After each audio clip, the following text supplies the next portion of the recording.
Hello বন্ধুরা, আজকে দেখাবো শিঙি মাছ দিয়ে পাতলা ঝোল। প্রথমে কড়ায় সরষের তেল গরম করে নুন হলুদ মাখিয়ে শিঙি মাছগুলো ভেজে তুলে নিতে হবে।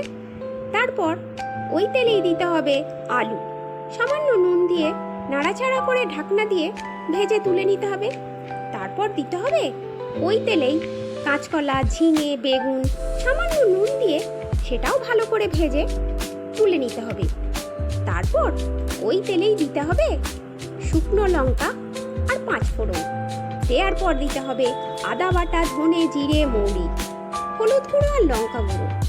সামান্য মশলাটা কষে এলে সেদ্ধ হওয়ার জন্য পরিমাণ মতো জল দিয়ে সমস্ত সবজি দিয়ে দিতে হবে। দেওয়ার পর নাড়াচাড়া করে ঢাকনা দিয়ে দিতে হবে।